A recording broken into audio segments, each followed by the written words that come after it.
In the Ielts test, you hear some recordings and you have to answer questions on them.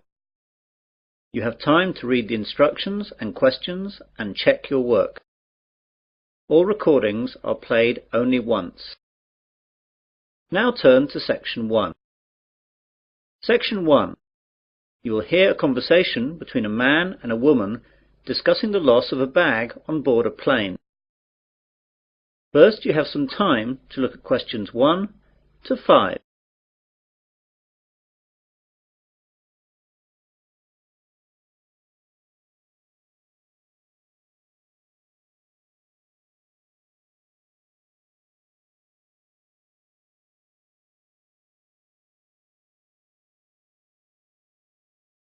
You will see that there is an example. This time only, the conversation relating to this will be played first. Pan Asian Airways, John speaking. Can I help you? Yes, please. I left something on one of your planes last night. I got this number from the operator. Is this the right number to call? Yes, madam. This is the right number. I just need you to tell me your name to start with so I can fill out a lost property form. Kirsty Allen. That's Kirstyallen.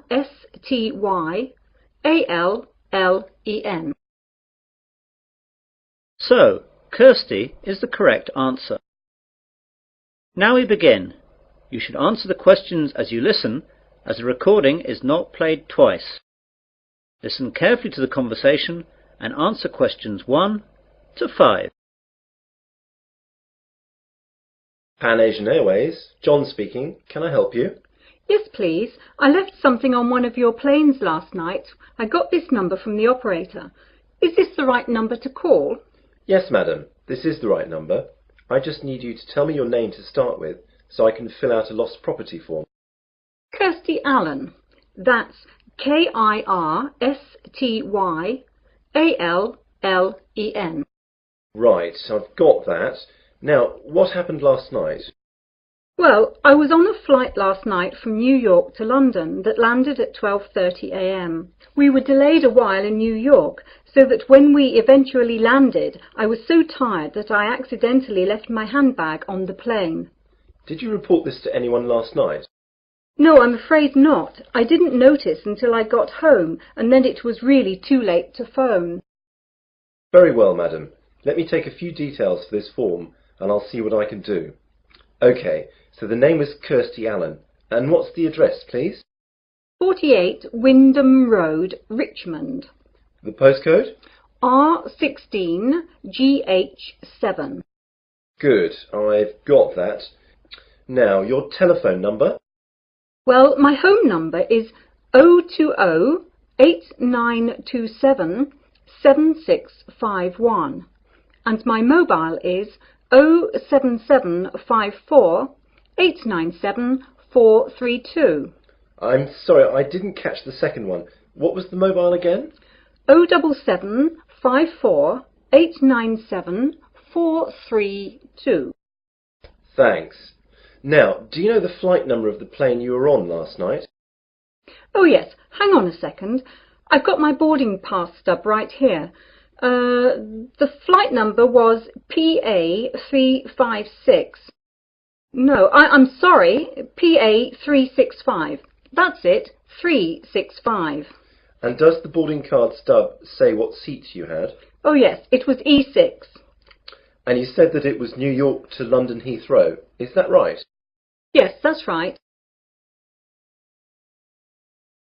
Before the conversation continues, you have some time to look at questions 6 to 10.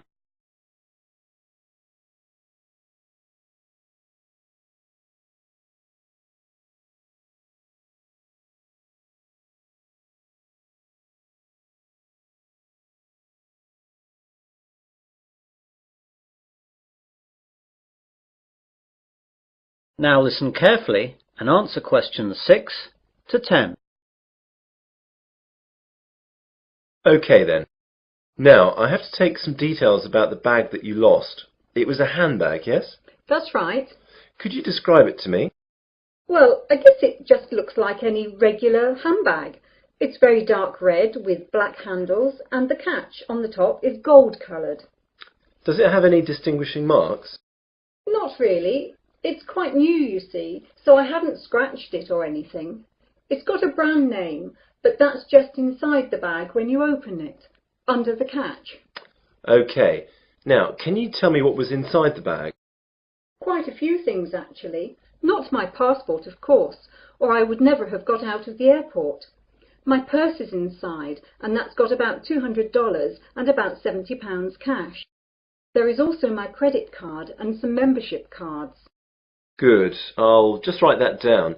Anything else in the bag? A small paperback that I was reading, some makeup, my work keys, but not my house keys, thank God, and a couple of pens. Have you informed the police about the loss of the card? Yes, and I've also cancelled the card with the credit company. Right. Now what I'll do is to contact the lost property, which is where your bag will have gone if it was found. I'll give you a call back within an hour and tell you what the situation is. If you haven't had a call within an hour and a half, call back this number and ask for me. My name is John, OK? Yes, that's great, John. I'll speak to you later. Goodbye. Goodbye. That is the end of section 1. You will now have half a minute to check your answers.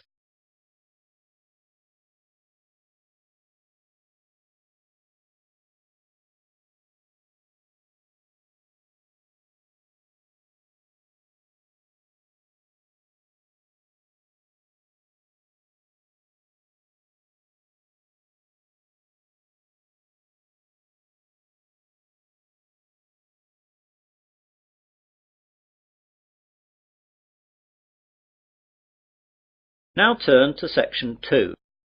Section 2. You will hear a man giving a welcome speech to new students at the University of Wesley. First, you have some time to look at questions 11 to 14.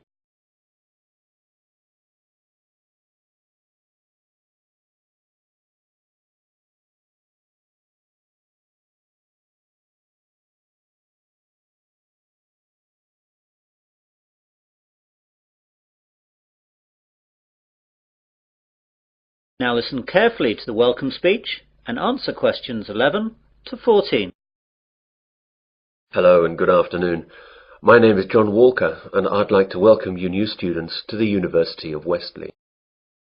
What I'm going to do today is just explain to you some of the facilities that you'll find here on our main campus and where you'll find them. If you look at the map on the overhead projector, let me talk you through some of the locations before describing some of them in more detail. Well, at present we're in the university's main lecture hall.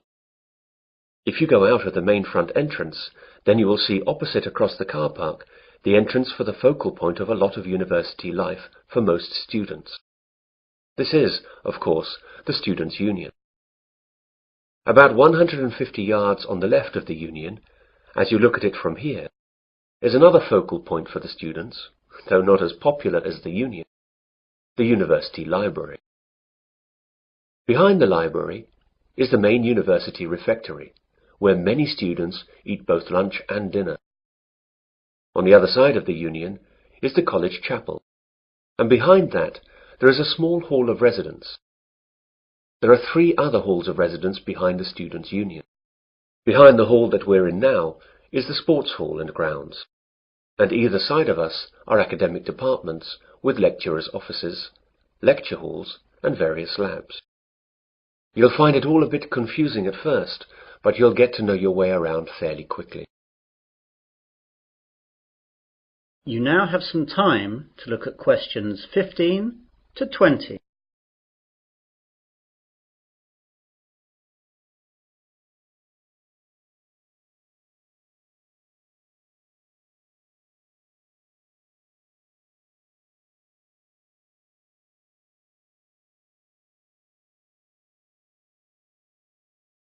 Now listen to the rest of the welcome speech and answer questions 15 to 20. I'd like now to talk about a few important places on the campus. All students must belong to the Students' Union if they wish to use any of its services. It's very cheap, and we certainly recommend that you join. The Union provides a bookshop covering all the course books at the university, plus lots of other titles for a range of interests. You can eat and drink at the Union. There is a Fat Phillips on the ground floor, serving a wide range of fast foods and drinks. Then there is the main Union bar up on the first floor. This is where the Union parties, dances and balls are held. And there's a pizza corner where cheap, large pizzas can be served up in a few minutes. Other areas that will be of interest to students are the welfare office, the travel office, and the club's office. The club's office will get you in touch with all the clubs that are part of the Students' Union. These clubs vary from football to drama to potholing to beer drinking. There really is something for everyone. The Union opens up at 8 a.m. every day and closes at 12 midnight, unless there are any functions going on later. I'd like to move on to the library now. This is where a lot of you will, I hope, be spending a lot of time over the next 3 or 4 years, working and doing research. Of course, this isn't as exciting as the social aspects of university life, but of course it really is the main reason that you are all here. I therefore urge you to get over there as soon as you can, as you have to register, and then you can have a look around. During the first 2 weeks of the academic year, that is, now, there are tours every 2 hours aimed at familiarizing new students to all the services that the library offers. The library is open from 9 a.m. to 9 p.m., though it stays open later during final exams. As I said earlier, the refectory is behind the library. The refectory offers a range of cheap meals at lunchtimes and in the evenings. It's open from 12 noon to 3 p.m. for lunch, and from 6 p.m. to 8:30 p.m. for dinner. They try to offer a variety of food, from favourites to healthy options to ethnic foods, and there's always a choice for vegetarians and vegans. The University Sports Hall is one of the most used buildings at the university. To use the hall or the grounds, you must be a member of the Athletic Union, which is part of the Students' Union. Again, this costs very little and will allow you to use all university sports facilities, represent university teams, and it fully insures you during your membership of the Athletic Union. This is really excellent value. For departments and academic facilities, there isn't enough time to go through all of them, but your respective departments should furnish you with maps and information that will satisfy your needs. For all services offered at the university, I recommend that you purchase a Discount Plus card. This card costs £50 and lasts for the academic year. It will then give you discounts on all services at the university. For instance, a £4 meal at the refectory would be reduced to £2.50. It will also give you free usage of the late-night minibus that the university runs to places off campus, which normally costs £1. You can see that it wouldn't take very long to make it worthwhile. The cards can be bought at the Students' Union. Well, that's what I have to say for the moment. Now, are there any questions? That is the end of section 2. You will now have half a minute to check your answers. Now turn to section 3. Section 3. You will hear 2 students discussing the new term at their university. First, you have some time to look at questions 21 to 25.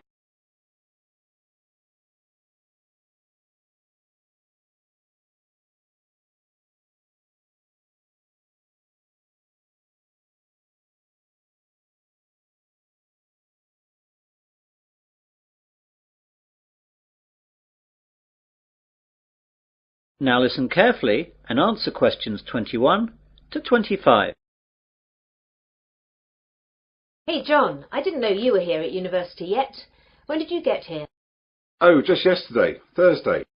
I've got some stuff to get sorted out for the start of my second year, as I've just got some new subjects. Today I've got to sort out my timetable.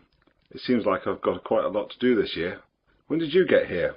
I've been here since Tuesday. What classes are you doing this year then? Well, I'm continuing economics, of course, as that's my major, but I'm taking an extra maths class and I'm dropping Spanish so I can take up French. What about you? My major's the same as yours, of course, but I'm going to continue the same classes as last year as I like them so much. They're history and music. What's your Monday timetable like? Well, at 9, it looks like I've got French for 3 hours. That's going to be a tough start to the week. Yeah, I can't imagine it worse. I've got history for 3 hours, which will kill me. The good thing for me is that I've got a free in the afternoon, which will relax me after that morning. No such luck for me, though. I've got that extra maths class starting then, so I'll be hard at work all day on Mondays. Yeah, I don't envy you that. Still, the extra maths will really help your economics in the long run. I know, that's why I'm taking it this year. Last year I really struggled with all the maths that I didn't understand in the economics, but hopefully this year that will all change. What about sport? What have you chosen to do on Wednesday sports afternoons? Are you sticking with rowing? I'd love to, but the rowing club storeroom got broken into and the boats were damaged, so it's not possible till the club can get enough money to repair or replace the boats. They're really expensive, so that'll take quite a long time. So as I can't do that, I'm going to try out squash. What about you? I'm going to do the same as last year. Volleyball. That's good. It's in the main sports hall like the squash. I'll be able to see you a lot this year. Yeah, it looks like that. You can help me with the maths that I don't understand. Maybe, for a small fee, of course. You now have some time to look at questions 26 to 30.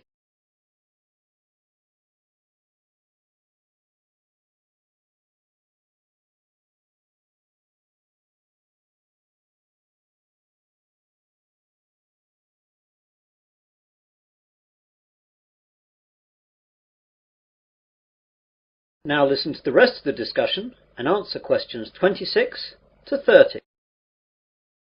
I know it's early, but do you know anything about the first assignment that we have to do? Yes, it's already up on the economics faculty notice board. There's a choice of essays up there. I think there are about 10 you can choose from. I can't remember any of the titles though, apart from the one that I think I'm going to write about. What's that one then? It's about the short-term future of third world economies. Ooh, I don't like the sound of that. It seems very wide-ranging. It is, but remember that I spent some of the summer vacation travelling in Africa and Asia, so that has made me more interested in the subject, and I've also got some first-hand ideas on the subject. Does the essay list mention how long the essays have to be and the deadlines? Yes, you remember last year all the essays had to be 3,000 words in length.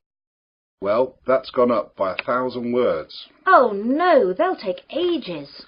I know, I was hoping that they'd stay at 3,000 words, or only go up to 3,500, but no luck, I'm afraid. What about the deadline? The first one has to be in by the 30th of October, and the second one by the 30th of November. It looks like one essay a month like last year. Well, at least that hasn't changed. But as it's the end of September now, that leaves only a month to get the first one done. I'm going to have to get onto that straight away. Yes, you'd better. If you want to talk about it, I'm going to be at the campus cafeteria at 1:30 for lunch. We could go over some questions. I can't then, as I'll be in the sports hall working out. How about 3 this afternoon at the Economics Common Room? That seems okay. We'll be right by the economics course office where the questions are. So that'll be convenient for checking up on them. OK, see you then. Bye. Bye. That is the end of section 3. You will now have half a minute to check your answers.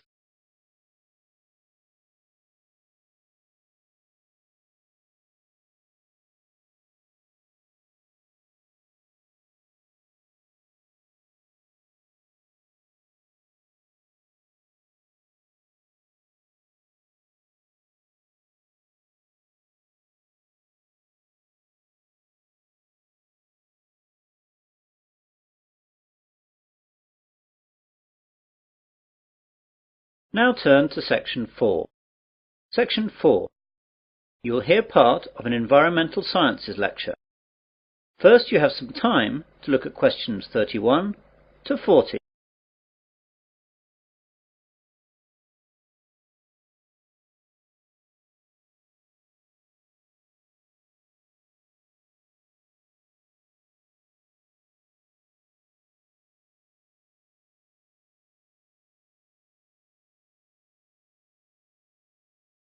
Now listen carefully and answer questions 31 to 40.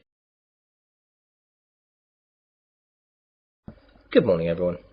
My name is Professor Wilson, and I'm lecturing you today as part of your Environmental Sciences course. Part of this course is concerned with pollution issues in our world today, and part of this lecture will look at some of the ways that the oil industry has developed to deal with oil spills around the world. Oil tankers are the largest ships to sail in the ocean. For countries such as Japan that have no oil deposits of their own, tankers are the only way that oil needed to power their economies can be moved. They are designed to hold millions of barrels of crude or refined oil in reasonable safety and without damage to the environment. When oil is released from these ships, the oil spreads out over the surface of the water in a large slick. These oil slicks can cover hundreds of miles, and they cause huge environmental damage. Oil is released for varying reasons. Accidents while loading and unloading and deliberate spills account for many slicks today, but it is ships hitting other ships or rocks which is the major cause of slicks.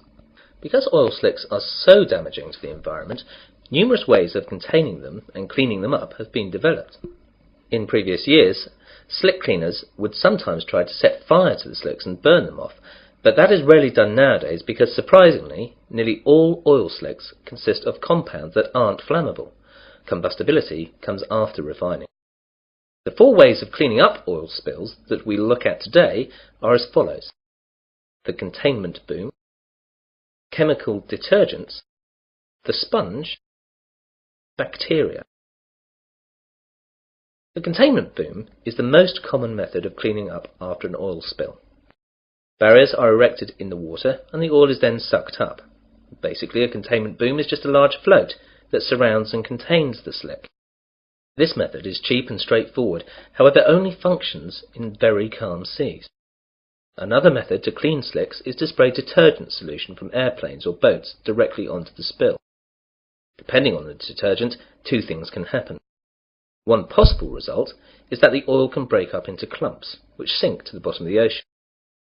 Although these clumps are themselves hazardous, the problems caused by the clumps are much easier to deal with than the problems caused by oil slicks. The other possibility is that the oil then breaks down into tiny droplets, which are soon spread and become harmless. This method is well suited to dealing with the larger slicks. A negative aspect is that often the chemicals remain in the water, and they can kill fish and other marine life. A Berlin-based company has developed an alternative method for cleaning up oil spills. EcoCarbon has invented a giant sponge made of lignite resin that sucks up the oil, preventing it from harming the environment. The sponge comes as a mat, which contains crushed coal, whose small granules can soak up large amounts of oil. The process is safe and cheap. The sponges have so far withstood small-scale testing in pools of water with miniature oil slicks. A unique advantage is that once the oil is absorbed into the mat, it remains fixed there permanently. The downside, however, is that the mats become toxic waste. Scientists are also trying to improve other methods to fight oil spills. At the scenes of oil spills around the world, they found bacteria that seem to have an appetite for the toxic black sludge. Now the scientists are breeding these bacteria and studying them to determine which is the most effective at reducing oil levels. Eventually they hope to put the best bacteria to work in helping clean up after oil spill disasters. The bacteria actually use the oil as food. As the bacteria reproduce, they eat more and more of the slick until it finally vanishes. Eventually this method should be cheap, easy to administer, and be completely eco-friendly, as when the slick is gone, the bacteria's food source is gone, and they die, leaving nothing behind at all. So far, this method has no discernible drawbacks.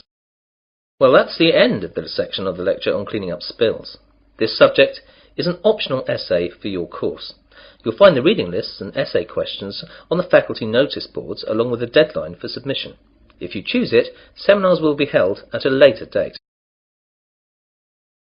That is the end of section 4. You'll now have half a minute to check your answers.